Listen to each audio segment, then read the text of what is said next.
If you're looking for homeschool sanity, welcome.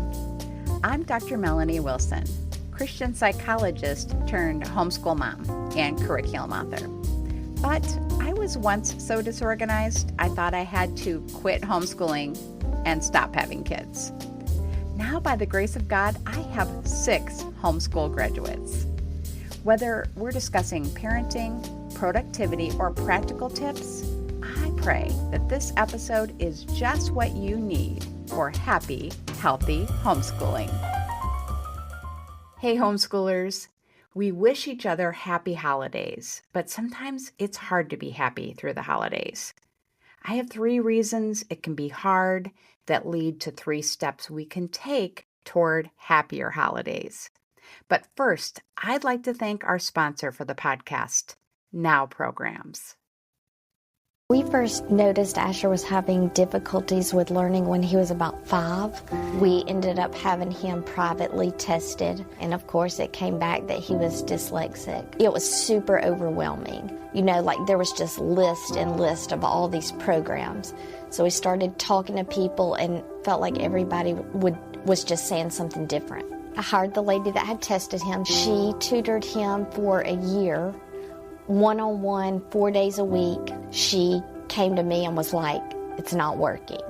Thankfully, she had met Dr. Conway. She just highly suggested the Morris Center. From there, my husband and I got in touch with the Morris Center, and Dr. Conway spoke with us over the phone, and you could just really tell his expertise in dyslexia. Enroll your child or teenager at themorriscenter.com, or for virtual sessions, visit nowprograms.com. My favorite Christmas movie is It's a Wonderful Life. When I find out that someone hasn't seen it, it's all I can do to keep from dragging them to my couch and playing it because, of course, I own it. George Bailey found it challenging to be happy through the holidays. That's an understatement if you know the movie. The first reason George and you and I find it hard to be happy through the holidays is disappointment.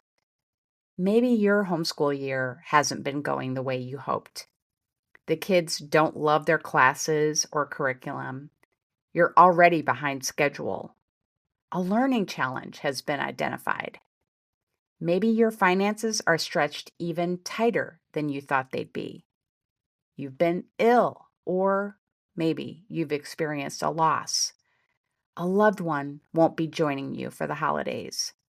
A relationship has ended, or you or your spouse lost a job.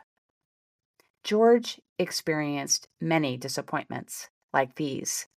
He lost his father, a chance to go to college, and the income he hoped for.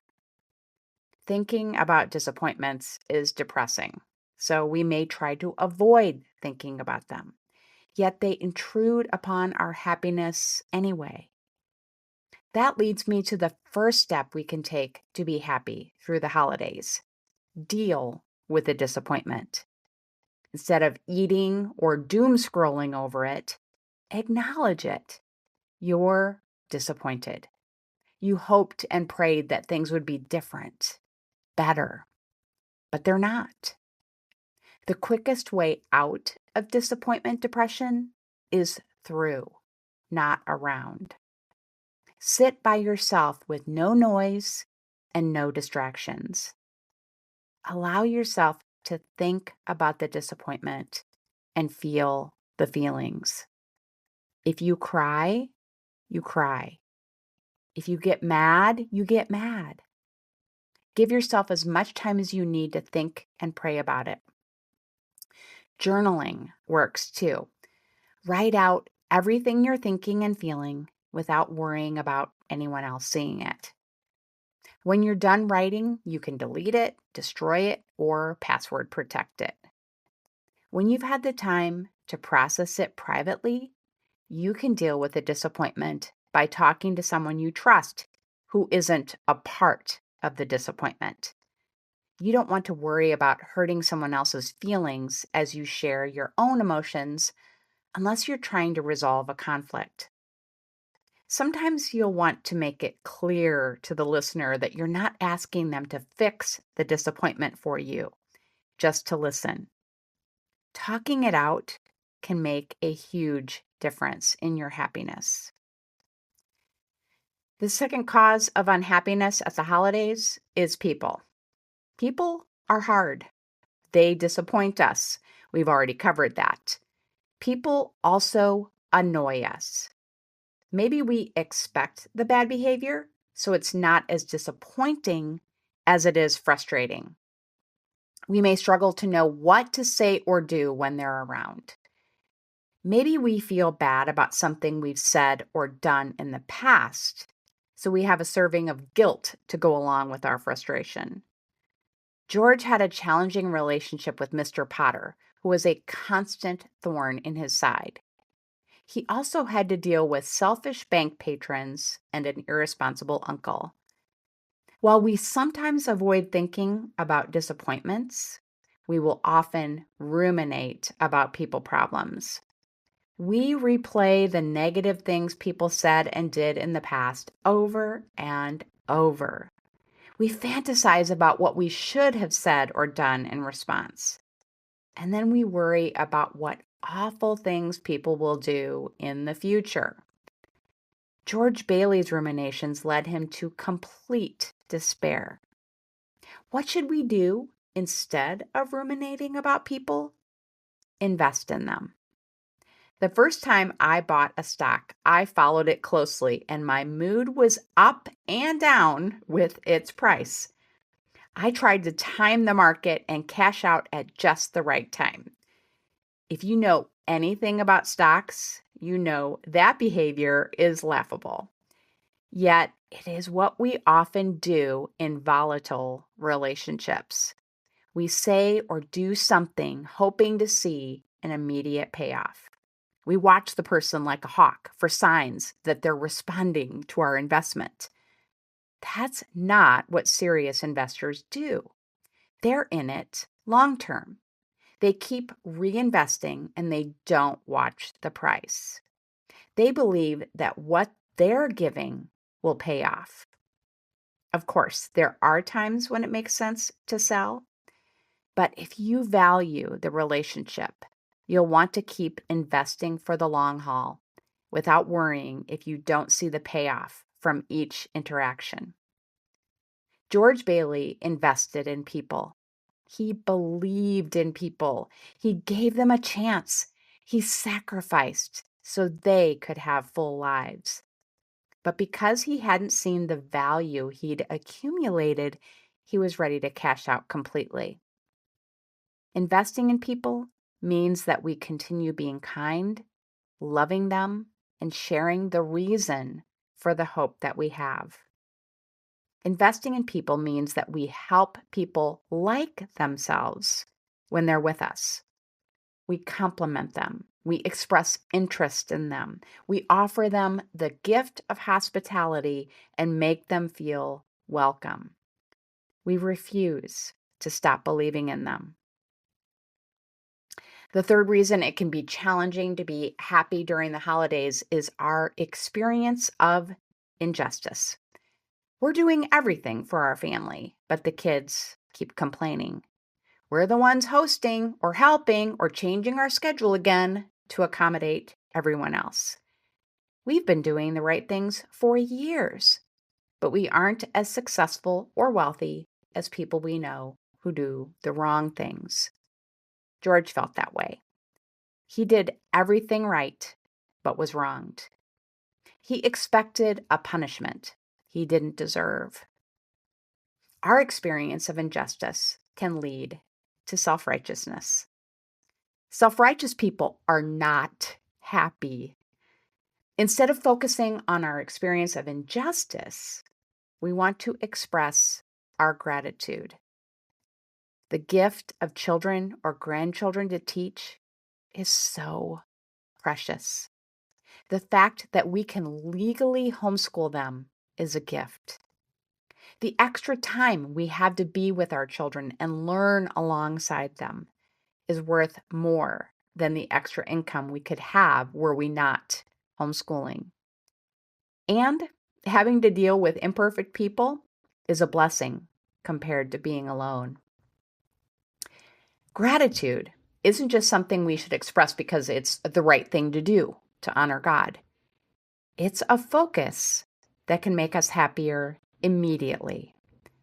We can consider every good and perfect gift we have now. That's the easiest gratitude list to make. But what about gratitude for gifts we experienced in the past? We can express gratitude for the good times we had in relationships and seasons that have ended. I'm thankful that I had family members and friends that were so wonderful that I miss them now that they've passed. We can also express gratitude for the good we know God will work together in the future. We don't know that our circumstances will change the way we want them to in this life, but we know we can look forward to God's perfect plan and presence in eternity. If you need some encouragement on that topic, I suggest listening to the episode I recorded with Jordan Rayner. I'll link it in the show notes. We can express gratitude daily in prayer, in writing, and in relationships. George was focused on the injustice he experienced until his eyes were opened to the many gifts he had to be grateful for. He wanted to go back to the old life he had so bitterly complained about. The 3 steps to being happy through the holidays we've covered today are dealing with disappointment, investing in people, and expressing gratitude. I recently learned that Jimmy Stewart was in a very similar situation to George Bailey. He was demoralized after serving in the war and was ready to give up acting to run his family's hardware store when director Frank Capra offered him the role of George Bailey. Although the film wasn't a box office hit and it didn't win any of the Academy Awards it was nominated for, it has become one of the most loved films of all time. Referring to director Capra, Jimmy Stewart said, "He not only saved my career, he saved my life." I'm so grateful to God for the same reason. He saved my life and gave me the most fulfilling career. First homeschooling my kids, and then writing and speaking for homeschool families. I'm also grateful for people like you who listen and read the materials I write. In gratitude, I am offering 20% off all materials, excluding bundles, at fundalearnbooks.com/shop with code BLACKFRY through Cyber Monday. My prayer is that you will be blessed with happy holidays. And if you haven't watched It's a Wonderful Life, I encourage you to watch it soon. To find the links to Now programs and other resources mentioned, visit the show notes page at homeschoolsanity.com/happy holidays. Have a happy homeschool week. Thanks so much for listening to the podcast. I hope something you heard was encouraging. If you have a personal question to follow up, don't hesitate to message me. I'm at Homeschool Sanity on social media. Be sure to check my free resource page at homeschoolsanity.com/resource and find Sanity Saving Curriculum at fundalearnbooks.com. This has been a production of the Ultimate Homeschool Radio Network.